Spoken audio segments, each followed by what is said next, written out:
tarde, paz do Senhor a todos. Queria compartilhar com os irmãos uma passagem de Gênesis capítulo 12, versículo 1, que nos diz assim: Ora, o Senhor disse a Abraão: sai da tua terra e da tua parentela e da casa de teu pai para a terra que eu te mostrarei. Deus fala com Abraão nessa primeira vez, mas vejam que a obediência dele foi seletiva. Veja o versículo 5, né? E tomou Abraão a Saraí, sua mulher, e a Ló, filho de seu irmão, e toda a fazenda que havia adquirido, e algumas que lhe acrescentaram em Harã, e saíram para irem à terra de Canaã, e vieram à terra de Canaã. Essa foi a primeira desobediência dele, né? Sai da tua terra e da tua parentela. Por que levar Ló?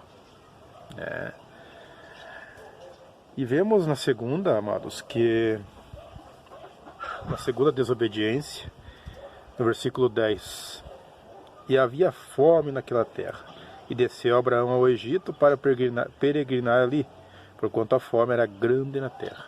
Por que ir para o Egito? Desviou-se do seu caminho. Bom, exemplo de Ló, né? Vemos na primeira ali que eles tiveram uma contenda mais à frente. Sabemos disso, tiveram que se separar, né, por causa disso. Já que quando desce ao Egito, ele teve que usar de mentira para que sua esposa, né, não fosse ser cobiçada pelos homens daquela terra. A terceira desobediência, amados, nos diz aqui: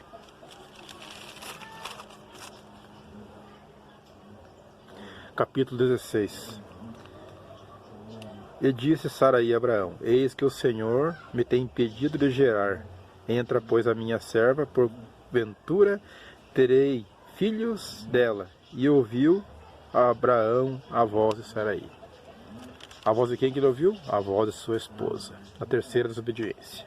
Sabemos que ao tomar Agar, né, como esposa, gerar Ismael, até os dias de hoje há muita contenda entre eles. Pois bem, esses três pontos que foi falado da desobediência nos arremete sobre a obediência seletiva. Quando Deus diz para ele: sai de tua terra e da tua parentela, né, não é que ele diz para deixar, nós vamos ver pelos textos ali que depois que seu pai morreu ele saiu. Pois bem, que Deus queria que ele se desviasse, desvestisse de algumas coisas que seus familiares faziam, mas não abandonar os seus pais, por assim dizer. Então Deus queria abençoá-lo, e ele desobedece levando a Ló. Todos sabemos que houve contenda, briga, depois, mais à frente, entre os dois, tiveram que se separar. E também vemos que quando ele desce ao Egito, desviando seu caminho, também houve problemas. E quando ele deixa de ouvir a voz de Deus e ouve a voz de sua esposa, infelizmente houve também problemas. Percebem? Obediência seletiva. Mas vemos que quando Deus pede para que ele sacrifique, ofereça o seu filho Isaque, né, em sacrifício, ele não pensa duas vezes. Percebem que com os erros dele, ele aprendeu e obedeceu de imediato, levando a Isaque. Todos conhecemos a história em que a fé foi muito grande ali. Vemos que ele disse aos seus servos: subirei, adorarei e voltaremos. Percebe que ele não diz voltarei, ele diz eu voltarei, dizendo assim: o meu filho irá ficar lá sem vida e eu voltarei. Diz voltaremos, né? Quando sobe os dois, então ele diz voltaremos. Pois bem, então vemos que a obediência seletiva, amados, ela muitas vezes causa um atraso, por assim dizer, às promessas de Deus. Percebe que Deus diz: e far-te-ei de ti uma grande nação. Deus tem falado para mim e para você tantas promessas nos dias de hoje, muitas promessas que Ele já fez muitas vezes no passado. E você pensa: está demorando tanto. Mas como está sendo a sua obediência a Deus? Como está sendo a sua obediência ao que Ele lhe pede, lhe manda? Será que ela é seletiva? Será que você tem feito hoje uma boa obra, amanhã já não. Eu sempre costumo dizer que o padrão de Deus ele é muito alto. O padrão de Deus, coisas que parecem ser insignificantes para nós, coisas do cotidiano, elas geram grandes problemas lá na frente. Nós vemos que há coisas terríveis que acontecem em todos os meios por pequeninas coisas, com uma pequena chama que causa um grande incêndio, por assim dizer, em uma floresta, né? Simplesmente uma fagulha. Assim é o pecado, a desobediência, por assim dizer, na vida do ser humano. Fica a pergunta, o que Deus tem lhe pedido?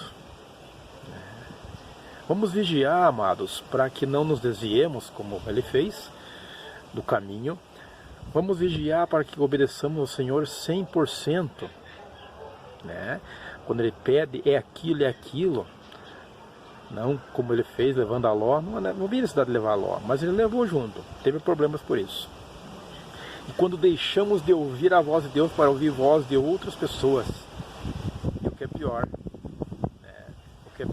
ele achando que estava agradando a sua esposa, mas na verdade lá na frente ela mesma sofreu com Agar. Todos conhecemos a história.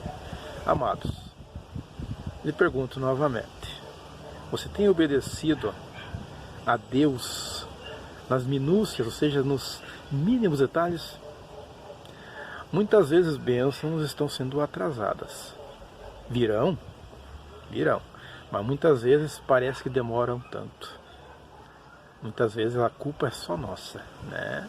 Deus tem prazer em abençoar, mas há muitas advertências, né? Vemos um exemplo ali em Isaías 59, versículo 1, que diz que a palavra nos diz que a mão do Senhor, a mão de Deus nos está encolhida para que possa abençoar esses ouvidos agraviados, ou seja, fechados para ouvir as suas orações. Mas no versículo 2 há uma advertência. Mas as vossas iniquidades, seus pecados fazem separação entre vós e Deus. Percebem? Há advertências para nós. Vamos ouvir as advertências e nos cuidar para obedecer a Deus em tudo que Ele nos tem mandado. Amém? Essa palavra essa tarde para você. Obrigado por assistir até o final. Reflita e pense. Eu tenho obedecido sim a voz do Senhor ou a voz de outrem? Né? A voz de outras pessoas, a qual a Bíblia muitas vezes ainda ponha em dúvida. Não estou dizendo que você não vai ouvir um profeta do Senhor. A Escritura Sagrada amparou? Amém. Mas se ela não amparou, vai haver problemas. Senhor nosso Deus é poderoso Pai. Obrigado, Senhor, por essa oportunidade que tem nos dado de falar do Teu amor, da Tua graça, nessa palavra, nessa tarde. Uma palavra simples, Senhor, mas que venha ao nosso coração, que venha ao meu coração, porque eu preciso de obedecer ao Senhor todos os dias, sem exceções. Também esse que está me ouvindo, quem sabe ele tem obedecido em partes e em partes não, mas que ele possa, a partir desse momento, com os seus erros, aprender e obedecer de imediato, sem pensar duas vezes, como o exemplo que foi citado de Isaac quando é pedido para Abraão. Pai querido, Pai amado, esse que não te aceitou ainda, que possa a partir desse momento te aceitar, pedindo para escrever seu nome no livro da vida. E aquele que desviou-se do Senhor, que se volte para o Senhor enquanto é tempo, que não se desvie para o Egito, mas que vá para o rumo da cidade celestial. Pai querido, Pai amado, que eu te peço humildemente, Senhor, alcança as vidas, esses corações, esses lares que estou ouvindo essa palavra e essa oração em o nome de Jesus. Amém e amém.